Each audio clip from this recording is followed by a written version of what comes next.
విలేజ్లలో ఓహెచ్ఎస్ఆర్లు జేఎల్ఎస్ఆర్లు రిపేర్లు ఉన్నాయి, అవి చేసుకోవడము. తర్వాత కొత్తగా కట్టుకున్న ఇండ్లకు కనెక్షన్స్ ఇవ్వడము, ప్లస్ కొన్ని అంగన్వాడీలు కానీ కొన్నిటికి కనెక్షన్స్ లేవు, వాటికి ఇచ్చుకోవడానికి 1 ఏప్రిల్ నుంచి 15 ఏప్రిల్ వరకు ప్రణాళిక చేసుకోవడం జరిగింది. దానికి అనుగుణంగా మన దగ్గరికి మన జేఈ గారు, కన్సర్న్ జేఈ గారు సమస్య ఉంటే మా దృష్టికి తీసుకురండి, లేదంటే మా దృష్టికి తీసుకురండి, మేము సాల్వ్ చేసేందుకు ఏర్పాటు చేస్తాం. నాకేమైనా సమస్యలు ఉంటే ప్రతి ప్రణాళికలో భాగంగా కలిపి ఇంకా ఇది కాక వాళ్ళు చెప్పినవి కాక ఇంకెక్కడ ఏదైనా గ్రామంలో మీకు మిస్ అయ్యి నోటీస్ చేయలే ఉంటే సమస్య చెప్పండి, దయచేసి సర్పంచ్ చెప్పండి. తర్వాత 1 ఏప్రిల్ 99 రోజుల వరకు ఒక ప్రణాళిక సిద్ధం చేసినారు. ఆ ప్రణాళికకు సంబంధించి మీ అందరికి ఇప్పటికే అధికారులు అనేక సందర్భాల్లో చెప్పి ఉన్నారు, మీకు అందరికి కూడా ఐడియా ఉంది. నేను మరొకసారి ఆ అంశాలతో పాటుగా ఒక ప్రధానమైన మనం రోజువారీ ఎదుర్కొనే 4 అంశాలను కూడా కొంత మీరందరి భాగస్వామ్యాన్ని కోరుతూ సమావేశం పెట్టుకున్నాం. మీరందరూ కూడా కొత్తగా ఎన్నికైన తర్వాత ఇండివిజువల్గా గెలిచినా కానీ ఒక సమావేశంలో మీ అందరికీ కలుస్తూ సర్పంచులకు ఉప సర్పంచులకు మరొకసారి హృదయపూర్వకంగా శుభాకాంక్షలు తెలియజేస్తా ఉన్నాను. అధికారులందరూ కూడా కొత్తగా ఎన్నికైనటువంటి సర్పంచులు ఉప సర్పంచులకు సహకారం అందిస్తూ గ్రామ స్థాయి సమస్యలన్నీ పరిష్కరించే దిశగా చొరవ చూపెట్టాలని నేను సందర్భంగా కోరుతా ఉన్నాను. ఈరోజు ముఖ్యంగా పరిసరాల పరిశుభ్రత, ఫైళ్ల పరిష్కారం అనేటువంటి బాధ్యతతోటి మరి పరిష్కారానికి సంబంధించినటువంటి పరిశుభ్రతకు సంబంధించిన కొంత బాధ్యతగా మీరందరూ కూడా మీ గ్రామాలను క్లీన్ అండ్ గ్రీన్గా వచ్చే ప్రయత్నం చేయండి. నేను మండల స్థాయి అధికారులు, జిల్లా స్థాయి అధికారులు, ఇప్పుడు కలెక్టర్ కాన్ఫరెన్స్ అయితే చీఫ్ సెక్రటరీ గారు ఈ రోజు 2 గంటలకి స్టార్ట్ అయింది కాబట్టి జిల్లా కలెక్టర్ గారు కూడా రావాల్సి ఉంటే ఆ యొక్క ఫైళ్ల క్లియరెన్స్ అంశం సంబంధించిన ఇతరత్ర చర్చ జరుగుతూ ఉంది. రెండో అంశంగా ఆరోగ్యానికి సంబంధించి జిల్లా వైద్య శాఖ తరఫున ఆరోగ్యానికి సంబంధించి అన్ని రకాల సలహా సూచనలు ఇస్తారు. మీ గ్రామాల వారికి మనం ఇంతకుముందే ఒక మెడికల్ కాలేజీని ఇక్కడ మనం అడాప్షన్ తీసుకున్నాము. ఆ మెడికల్ కాలేజీ పక్షాన ప్రతి గ్రామం లోపల మీకు మెడికల్ క్యాంపులు ప్రైమరీ హెల్త్ సెంటర్ వారిగా గ్రామాల వారి అయితే కొంత మీరు దాన్ని సమన్వయం చేసుకొని మీ గ్రామాలలో అందరూ ఆరోగ్యంగా ఉండేది చూసుకోమని చెప్పి నేను సందర్భంగా కోరుతా ఉన్నాను. అదేవిధంగా సురక్షితంగా చేరుకోవడానికి అంశం మీద ఏసీపీ గారు ఉన్నాం. దాని తర్వాత ఆర్టీఓకి సంబంధించిన వాళ్ళు కూడా అనే పేరు మీద కార్యక్రమాన్ని కొనసాగిస్తారు. అందులో ప్రాణ రక్షణ అనేక అంశాలకు సంబంధించినటువంటి చర్చ జరుగుతుంది కాబట్టి మాట్లాడి ఏసీపీ గారు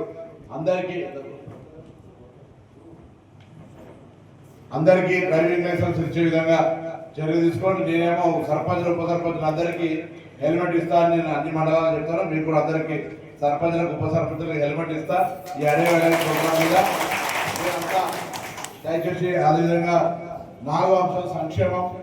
మనం ఇలా ఎస్సీ, ఎస్టీ, బీసీ, మైనార్టీలకు సంబంధించి అనేక సంక్షేమ కార్యక్రమాలు జరుగుతున్నాయి. రేషన్ కార్డు, సన్న బియ్యము, 200 యూనిట్ల ఉచిత విద్యుత్, ఇంద్రమింటి రకరకాల కార్యక్రమాలు జరుగుతున్నాయి. ఆ సంక్షేమం గురించి కూడా ఇంకా మరింత క్షేత్రస్థాయిలో గ్రామాల వారికి రివ్యూ చేసుకోవడం ఈ 99 రోజుల్లో. తర్వాత పిల్లల భద్రత మరియు ముఖ్యంగా అక్కన్నపేట మండల గ్రామీణ ప్రాంతాల్లో గంజాయికి సంబంధించిన ప్రభావం ఉంది అనేటువంటి కొత్త చర్చ జరుగుతున్నప్పుడు మనం గంజాయి రహిత మండలంగా కావాలంటే మీ అందరి సహకారం కావాలి. ఎందుకంటే అది కొంత తాత్కాలికంగా ఉద్రేకం అనిపించినా కొంత తాత్కాలిక వ్యాపారంగా మారేటువంటి పరిస్థితి, ఆదాయం అక్రమంగా ఉండేటువంటి ఆదాయంలో కొత్త బానిసలుగా మారడము, యువత చెడిపోవడం జరుగుతోంది. కాబట్టి పోలీస్ శాఖ కొంత కఠినంగా వ్యవహరించే విధంగా మరి డ్రగ్స్ సంబంధించిన ఒక లీగల్ సంస్థలు ఏర్పాటు చేశారు. అందులో భాగంగా గంజాయికి సంబంధించిన అంశం మీద కొంత సీరియస్గా ఉంటుంది. తర్వాత రైతులు వ్యవసాయం ఎలా మన పక్కన నంగనూరు ఆయిల్ ఫామ్ ఫ్యాక్టరీ వచ్చింది, లేదా పట్టణాల దగ్గర ఉన్నటువంటి గ్రామాల కూరగాయలు వేయడము, ఇతరత్ర క్రాప్ డైవర్సిఫికేషన్ అంటే పంటల మార్పిడి చేసుకొని ఎక్కువ ఆదాయం వచ్చేటువంటి విధంగా పంటలు కోతలు పెడతా ఇతరత్ర ఉన్నటువంటి సందర్భంలో కొత్త పంటల మార్పులు జరగాలని రైతు శాస్త్రవేత్తలు సలహా ఇస్తారు.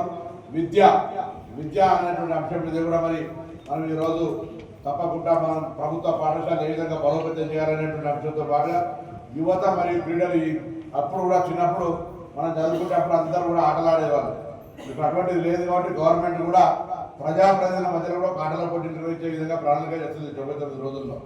సో ఆ విధంగా మనం పిల్లలందరికీ కూడా క్రీడల పరంగా కూడా అవగాహన కలిగించేటువంటి విధంగా మన పీఈటీలందరినీ ఉపయోగించుకోవాలని కోరుతున్నాం. మహిళలు అన్ని రంగాల ఇలా ఇటు ఉచిత బస్సులకు యజమానులు, సోలార్, ఇందిరమ్మ క్యాంటీన్ల రకరకాల కార్యక్రమాల్లో మన భాగస్వామ్య రైతుల సందర్భంగా వారి చైతన్యానికి మరింత కార్యక్రమాలు తీసుకోవడం.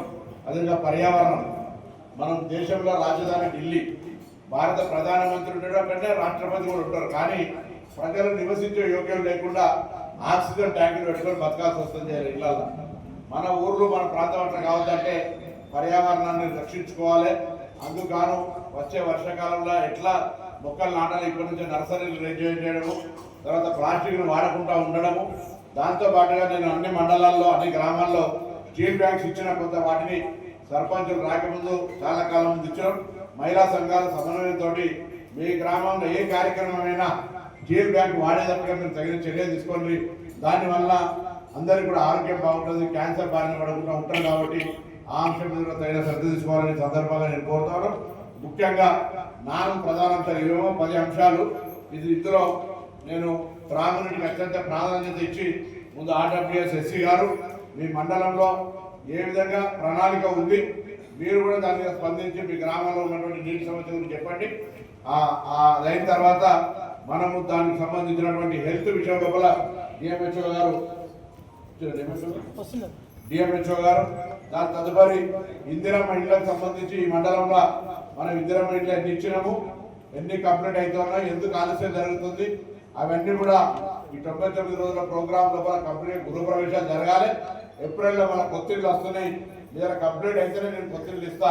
కాబట్టి వాళ్ళందరూ కూడా సహకరించి అటు కార్యదర్శులు కానీ ఇటు సర్పంచ్ ఉప సర్పంచులు మరి వాళ్ళందరూ ఇందిరమ్మ ఇండ్లు కంప్లీట్ చేసుకునే విధంగా కొంత ప్రోత్సాహపరచాలని నేను ఈ సందర్భంగా కోరుతా ఉన్నాను. అదేవిధంగా ఒక యాక్షన్ ప్లాన్ చేసుకుందాం. స్కూళ్ళల్లో మన మండలంలో ప్రైవేటు పాఠశాలలకు పోకుండా ప్రభుత్వ పాఠశాలలనే చదివించే విధంగా ఒక ప్రోగ్రాం తీసుకుందాం. ఎవరైనా ఏదైనా గ్రామ సర్పంచ్ ముందుకు వచ్చి అక్కడ టీచర్లను పూర్తిగా నియమింపజేసుకోవడానికి, పాఠశాలలు మంచిగా అంబియన్స్ గవర్నమెంట్ స్కూల్ కాదు ప్రైవేట్ స్కూల్ అన్నట్లు చేసుకోవడానికి, ఒక్క పిల్లలు కూడా బయటికి పంపకుండా అందరిని ఆదాయం గవర్నమెంట్ స్కూల్ చేపిస్తే ఆ ఊరు సర్పంచ్ ఏం అడిగితే ఆ ఊరికి అది నేను ఇస్తా. అంటే ప్రైవేట్ విద్య కాకుండా ప్రభుత్వ విద్యను ప్రోత్సహించాలని ఆలోచనతో నేను చెప్తా ఉన్నా. ఇదే పోటీ అంటే ఆ గ్రామంలో నుంచి ఒక్క బస్సు రాకుండా, ఆ గ్రామంలో ప్రైవేట్ పోకుండా అదే పిల్లలు అదే ఊళ్ళో చదువుకున్నట్టుగా మంచి క్వాలిఫైడ్ టీచర్స్ ఉన్నారు, వాళ్ళని వాడుకొని ఇది ఒక అవకాశం వినియోగించుకుందని ఈ సందర్భంగా కోరుతూ ముందు త్రాగునీటికి సంబంధించిన చేద్దాం. నేను పోయి ఇలా ఇఫ్తార్ యాక్చువల్గా ఇఫ్తార్ పెట్టుకున్నా ఒక అర్ధగంట లేట్ వచ్చినాను కాబట్టి నేను కరెక్ట్గా ఉస్మానాబాద్ ఇఫ్తార్ వల్ల నేను ఒకవేళ పోయినా సమావేశం నడుస్తుంది. అన్నిటికంటే ముఖ్యమైనటువంటి డ్రింకింగ్ వాటర్ ఇష్యూ మీద మరి మీరు సర్పంచులు అలాగే ఎస్సీ గారు